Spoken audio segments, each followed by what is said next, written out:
நம்மோடு அரசியல் ஆர்வலர் திரு மருதையன் அவர்கள் இணைகிறார் தொலைபேசி வாயிலாக. வணக்கம் சார். வணக்கம் வணக்கம். திருப்பரங்குன்றத்தில் 144 தடை உத்தரவு போடப்பட்டிருக்கு. காட்சிகளை நீங்க பார்த்துருப்பீங்கன்னு நினைக்கிறேன். ஒரு கலவரம், மிகப்பெரிய ஒரு கலவரமே நடந்திருக்கு. இது ஒரு அரசுக்கு நெருக்கடியை உண்டாக்கக்கூடிய ஒரு செயல். இதுல இருந்து அரசியல் ஆதாயம் சிலர் முயற்சியை முன்னெடுக்கிறாங்க அப்படின்ற பார்வைகளும் இருக்கு. உங்களுடைய கருத்து சார்? இல்ல, இந்த திருப்பரங்குன்றம் என்று வெளிப்படையாகவே அறிவித்துவிட்டு பல ஆண்டுகளாக தொடர்ந்து இதுல அவர்கள் பிரச்சனை செய்து கொண்டு வருகிறார்கள். இந்த வழக்கை பொறுத்தவரையில தீர்மானகரமா இது யார் யாருக்கு எது சொந்தம் என்பது தெளிவா வரையறுக்கப்பட்டிருக்குது. தர்கா மட்டுமில்லாமல் மலை உச்சி அவர்களுக்கு சொந்தம் என்று தெளிவா சொல்லியிருக்குது. அந்த மலை உச்சியில ஒரு தூண் இருக்குது. அது ஜியோலாஜிக்கல் சர்வே நிறுவிய ஒரு தூண்.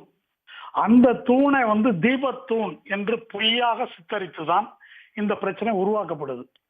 ஏற்கனவே கீழே இருக்கின்ற கோயிலுக்கு நேர் மேலே இருக்கின்ற விளக்கு தூண்ல நாயக்கர் காலத்திலிருந்து தீபம் ஏற்றப்பட்டு வருகிறது. அங்கேதான் எல்லாரும் வழிபாடு நடத்தி கொண்டிருக்கிறார்கள். அது ஒரு பக்கம் அது நடந்துட்டு இருக்குது. அது கிடையாது, நாங்க இங்கதான் ஏற்றுவோம் என்று இவர்கள் எழுப்புவதற்கு காரணமே, இந்த இடத்திற்கு செல்ல வேண்டும் என்றால் தர்காவை தாண்டி செல்ல வேண்டும், தர்காவை இடிக்க வேண்டும், தர்காவை அப்புறப்படுத்த வேண்டும் என்று இந்து முன்னணியினர் வெளிப்படையாகவே பேசி இருக்கிறார்கள். ஆக அயோத்தியை போல ஒரு சூழ்நிலையை இங்கே உருவாக்குவது அவர்களுடைய நோக்கம். அதற்கு தொடர்ந்து முயற்சித்து வருகிறார்கள். சமீபத்தில் 2017 வரையிலே உயர்நீதிமன்ற நீதிபதிகள் 2 நீதிபதிகள் அமர்வு மிக தெளிவாக சொல்லி இருக்குது, இந்த இடத்துல தீபம் ஏற்ற முடியாது. ஏற்கனவே ஏற்றுக்கொண்டிருக்கிற இடம்தான் மரபு வழியில ஏற்றப்படுகின்ற இடம். இன்னைக்கு கூட அமைதியா அந்த இடத்துல தீபம் ஏற்றப்பட்டது. பக்தர்கள் வழக்கம் போல வந்துட்டு போயிருக்கிறாங்க. இந்த இடத்தில் கூடாது என்று 2 நீதிபதிகள் அமர்வு தெளிவா தீர்ப்பு கொடுத்திருக்குது. இருந்த போதிலும் நீதிபதி GR சாமிநாதன் அந்த 2 நீதிபதிகள் தீர்ப்புக்கு மாறாக, முரணாக அவர் ஒரு தீர்ப்பு சொல்லியிருக்காரு. நேற்று அவர் வழங்கியிருக்கக்கூடிய தீர்ப்பு ஏகப்பட்ட முரண்பாடுகளும் பிரச்சனைகளும் அந்த தீர்ப்புல இருக்குது. அவர் ஒரு வரி என்ன சொல்லியிருக்காருன்னா, அப்படி இல்லை என்றாலும் அப்படி ஒன்று, even if it had to பீன்னு கொடுத்திருக்காரு. அப்படி ஒண்ணு இல்லைன்னாலும் அப்படி ஒண்ணு உருவாக்குவோம் என்று ஒரு நீதிபதி சொல்லுகின்ற அளவுக்கு அந்த தீர்ப்பு வரம்பு மீறி போயிருக்கிறது. நம்பர் 1. நம்பர் 2, இப்போ நீதிபதி GRS அவர்கள் இப்படி ஒரு தீர்ப்பு கொடுக்கவில்லை என்றால், இந்த தீர்ப்பு கொடுத்தது மட்டுமல்ல, இன்னைக்கு நீதிமன்றத்துல நடந்திருக்கக்கூடிய விஷயங்கள் எல்லாம் ரொம்ப விபரீதமானது. நேற்றைக்கு இந்த தீர்ப்பு வருது.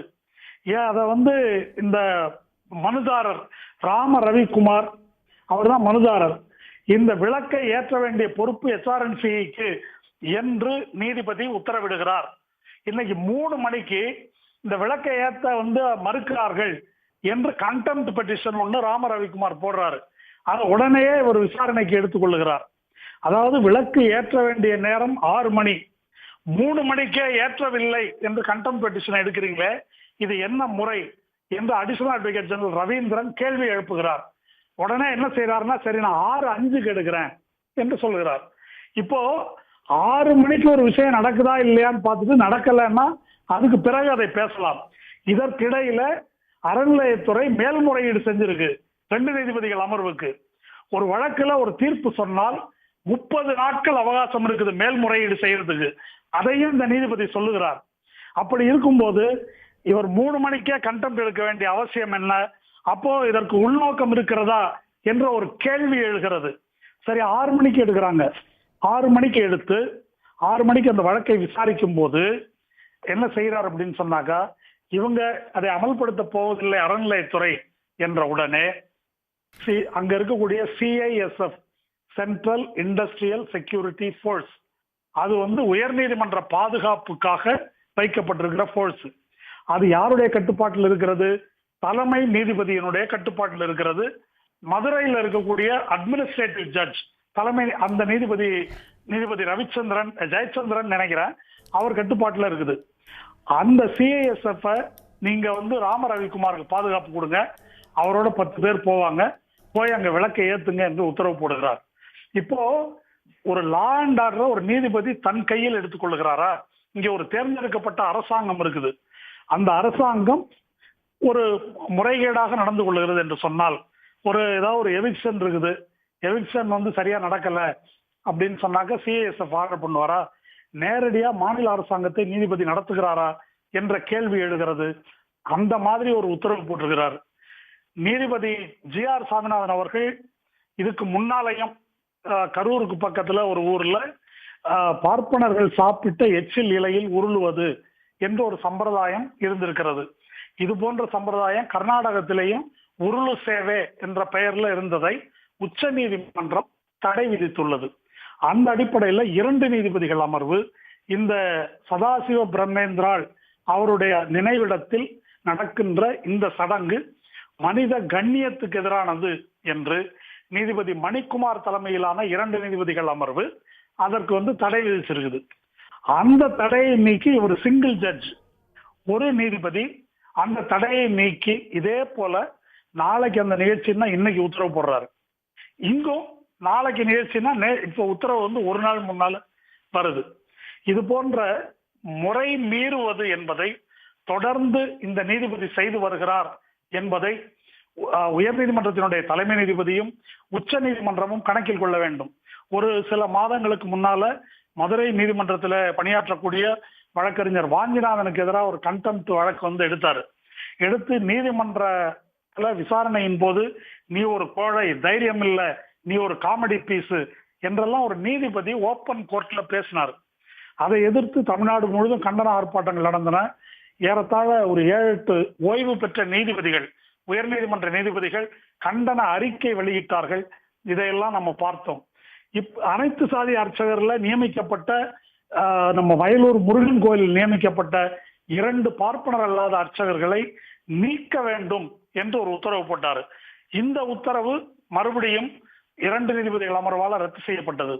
அதே போல இந்த எச்சில் நிலை உருள்வது என்ற அந்த உத்தரவும் ஏற்கனவே 2 நீதிபதிகள் போட்டதை ஒரு சிங்கிள் ஜட்ஜ் எப்படி மீற முடியும் என்று கண்டனம் தெரிவித்து மீண்டும் 2 நீதிபதிகள் அதனை ரத்து செய்தார்கள். ஆக இவர் தொடர்ந்து இத்தகைய முறை மீறல்களில், அதாவது ஒரு வழக்கை விசாரிச்சு என்ன தீர்ப்பு வேணா கொடுக்கட்டும், அது அவருடைய உரிமை, அவருடைய அதிகாரம். ஆனா எப்படி ஒரு வழக்கு விசாரிக்கப்பட வேண்டும் என்பதற்கு வரையறுக்கப்பட்ட முறைகள் இருக்குது. அந்த முறைகளுக்கு எதிராக நடந்து அவர் ஒரு அனைத்து அதிகாரமும் மிக்கவராக தன்னை கருதி கொள்ளுகிறார். அப்படிதான் நடந்து கொள்ளுகிறார். ஏனென்றால் உயர்நீதிமன்ற நீதிபதிகளுக்கு ஒரு இம்யூனிட்டி இருக்குது. அந்த இம்யூனிட்டி காரணமா தன்னை எதுவும் செய்ய முடியாது என்று ஒரு கருதுவதா தெரியுது. ஆக இந்த மாதிரி நடந்து கொள்வது என்பது ஏறத்தாழ தேர்ந்தெடுக்கப்பட்ட அரசுக்கு எதிராக அவர் டிக்ளேர் பண்ணி செயல்படுறாரு. அது மாதிரி மேடையில, பொது மேடைகள்ல கலைஞருடைய குரல் ஒரு பேசுறாரு ஒரு சிட்டிங் ஜட்ஜு. ஒரு வாகன விபத்து ஒன்று, அந்த விபத்துல சட்டவிரோதமா சில விஷயங்களை அவர் சொல்றாரு. வேதம் படிச்சிருந்தாக்க குற்றம் செஞ்சாலும் தப்பித்து விடலாம் என்று ஒரு மேடையில் பேசுகிறார். இதெல்லாம் என்ன முறையில் வரும் என்று தெரியவில்லை. இந்த தீர்ப்பினால் தைரியம் பெற்றுதான் இங்கே இந்த இந்து முன்னணி போன்ற பாஜக போன்ற அமைப்புகளை சேர்ந்தவர்கள் இந்த கலவரத்தில் ஈடுபடுகிறார்கள். திருப்பரங்குன்றத்துல மக்கள் மத்தியில இந்த கோரிக்கை இல்லவே இல்லை. அங்க முதல் முறையா இவங்களே பிரச்சனையை எழுப்புறாங்க. அந்த தர்காவில் ஆடு ஆக பெரும்பான்மையா இந்துக்கள் தான் செய்யறாங்க. இந்துக்கள் தான் அந்த தர்காவுக்கு செல்கிறார்கள். அங்க ஆடு கோழி பலியிடக்கூடாது என்று ஒரு புது பிரச்சனையை கிளப்பி அதுக்கு ஒரு வழக்கு போட்டு மாறி மாறி தொடுத்து இப்ப அதுக்கு தடை வாங்கிட்டாங்க. அதுல சில நீதிபதிகள் உண்மைக்கு புறம்பான பல தகவல்களை சொல்லி இருக்கிறாங்க. இந்த வழக்கை விசாரித்த நீதிபதிகள் திருப்பரங்குன்றத்துல கோயிலை சுத்தி கறிக்கடையே கிடையாது, ஏகப்பட்ட கறிக்கடை இருக்குது. அங்க முருகனுக்கே என்ன படைக்கப்பட்டது, ஆட்டு ரத்தம் சேவல் ரத்தமும் திணையும் கலந்துதான் படைக்கப்பட்டதுன்னு சங்க இலக்கியம் சொல்லுது. இப்ப முருகனுக்கு அதெல்லாம் செய்யல. ஆனா தர்காவில் அந்த வழிபாடு செய்ததை தடை செய்தார்கள். அடுத்தது இப்ப அங்க போனோன்றாங்க. இது அப்படியே அயோத்தி பாபர் மசூதி இடிப்பை இங்கே அரங்கேற்றுவதற்கான முயற்சி. இதுதான் செஞ்சாங்க. நாங்கள் கரசேவை செய்ய போகிறோம், பஜனை செய்ய போகிறோம், வேற ஒன்றும் செய்ய மாட்டோம் என்று சொல்லிவிட்டு இடிப்பதற்கு போனார்கள், இடித்தார்கள். கண் முன்னால உச்ச நீதிமன்றத்துக்கு கொடுத்த வாக்குறுதியை மீறி இடித்தார்கள். இப்ப இவங்க விளக்கு கொளுத்த போறேன்னு சொல்லிட்டு என்ன செய்வார்கள் என்பதற்கு எந்த உத்தரவாதமும் கிடையாது. தர்காவை இடிப்போம் என்றே பேசி இருக்கிறார்கள். எனவே கேக்குதுங்களா? சொல்லுங்க சார். சார் இணைப்புல தான் இருக்கீங்க, பேசுங்க, தொடர்ந்து பேசலாம். அதனால போலீஸ் இவர்களை தடுத்தது என்பது சரியான செயல். போலீசாரை தாக்கி இருக்கிறார்கள். இது அமைதியாக இருக்கக்கூடிய தமிழகத்தை இவர்கள் திட்டமிட்டு. எனவே இதற்கு எதிராக நீதிமன்றம் முதல்ல அது அந்த வழக்கு என்னன்றது இருக்க நீதிபதி ஜி.ஆர். சாமிநாதன் போட்டிருக்கிற இந்த உத்தரவு என்பது என்ற வகையில் தலைமை நீதிபதி இதற்குரிய நடவடிக்கை எடுக்க வேண்டும். தமிழ்நாட்டில் இருக்கக்கூடிய எல்லா கட்சிகளும், எதிர்கட்சிகளும் உட்பட, நான் சொல்றது திராவிட முன்னேற்ற கழகத்தின் ஆட்சி நடைபெறுகிறது என்பதனால் எதிர்கட்சிகளுக்கு இதுல அக்கறை இல்லையா? அது அதிமுக இருக்கட்டும் அல்லது நாம் தமிழர் கட்சியாக இருக்கட்டும், கூட்டணி கட்சிகள் மட்டுமல்ல, எதிர்த்தரப்பில் இருக்கின்ற அத்தனை கட்சிகளும் இதற்கு எதிராக குரல் விடுகிறேன். இது தமிழ்நாட்டின் பண்பாட்டுக்கே எதிரானது. இது வட மாநிலங்களைப் போல ஒரு கலவர பூமியாக தமிழ்நாட்டை எப்படியாவது மாற்ற வேண்டும் என்ற நோக்கத்தில் இவர்கள் செயல்படுகிறார்கள். அதை நாம் அரசாங்கம் போலீசாரை தாக்கியவர்கள், வன்முறையில் ஈடுபட்டவர்கள் மீது கடுமையான நடவடிக்கை எடுக்க வேண்டும். அதற்கு தமிழக மக்கள் முற்றும் முழுதாக இந்த அரசுக்கு துணை நிற்பார்கள். சார், எல்லைக்கல் அப்படின்ற ஒரு விஷயத்தை குறிப்பிட்டீங்க. அது தீபம் ஏற்றக்கூடிய கல்லா? அங்க நீதிபதிகள் ஆய்வு செஞ்சிருக்காங்களா சார்? இல்ல, அது தீபம் ஏற்றக்கூடிய கல் இல்லைங்க. தீபம் ஏற்றக்கூடிய கல் என்று எந்த ஆதாரமும் இல்லாமல் இவர் குறிப்பிட்டிருக்கிறார். அவங்க ராமரவிக்குமார் சார்பில் போடப்பட்ட ஒரு பெட்டிஷன்ல ஒரு PhD தீசிஸ் கொடுத்திருக்கிறாங்க. அதற்கு எதிராக அர்ச்சகர் சங்கம் சார்பில் ரங்கநாதன் என்பவர் போட்ட இம்ப்ளீட் பெட்டிஷன்ல வழக்கறிஞர் வாணிநாதன் அவரும் ஒரு ஆய்வறிக்கையை சமர்ப்பிச்சிருக்காரு. இரண்டிலுமே எங்கே விளக்கு தூண் அப்படின்னு சொல்றாங்கன்னா, நாயக்கர் காலத்திலிருந்து இப்போது ஏற்றப்படும் இடத்துல அது ஒரு எல்லைக்கல். அத தீபத்தூண் என்று எந்த ஆதாரமும் இல்லாமல் சித்தரித்திருக்கிறார்கள்.